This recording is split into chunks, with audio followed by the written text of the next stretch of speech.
தர்மபுரி மக்கள் நீங்க பாவப்பட்ட மக்களா? நீங்க ஏதாவது பாவம் பண்ணிருக்கீங்களா? இல்ல. இந்த திட்டங்கள் எல்லாம் சாதாரண திட்டங்கள். சாதாரண திட்டங்கள் எல்லாம் நான் பெரிய 1000, 2000, 10,000 கோடி கேட்கல. ஒவ்வொரு திட்டமும் 200 கோடி, 300 கோடி. நான் ஏன் சாதாரண திட்டம் சொல்றேன் தெரியுமா? தமிழ்நாடு ஒரு ஆண்டு பட்ஜெட் 4.5 லட்சம் கோடி ஒரு ஆண்டு பட்ஜெட். அதுல இந்த திட்டங்கள் எல்லாம் கொண்டு வரதுக்கு என்னையா உனக்கு நோக்குது? என்ன வலிக்குது? எங்க வலிக்குது? ஏன் செய்ய மாற்ற? இந்த மக்கள் என்ன பாவம் பண்ணாங்க? தருமபுரி மக்கள் என்ன பாவம் பண்ணாங்க? இல்ல சென்னை மக்கள் என்ன புண்ணியம் பண்ணாங்க? இந்த கேள்விதான் நான் எனக்குள்ளே கேட்டுட்டு இருந்தேன். 5 ஆண்டு காலம் உங்களுடைய தொண்டனாக நான் பணியாற்றினேன். மொரப்பூர் தர்மபுரி ரயில்வே திட்டம் இது கனவு திட்டம். 1901ஆம் ஆண்டிலே அப்போ வெள்ளையர்களால் கொண்டு வரப்பட்ட திட்டம் அது.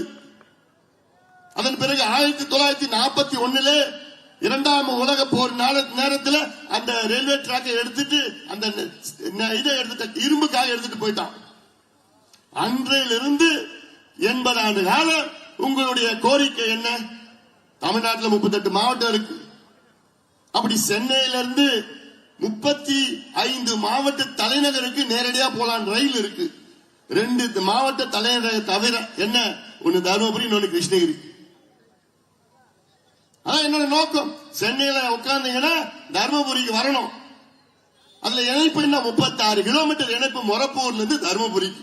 19 முறை அமைச்சர்களும் அதிகாரிகளும் நேரிலே சந்தித்து வலியுறுத்தி அழுத்தம் கொடுத்து சதானந்த கவுடா, சுரேஷ் பிரபு, பியூஷ் கோயல் பிறகு அடிக்கல் நாட்டப்பட்டு 100 கோடி ஒதுக்கீடு செய்து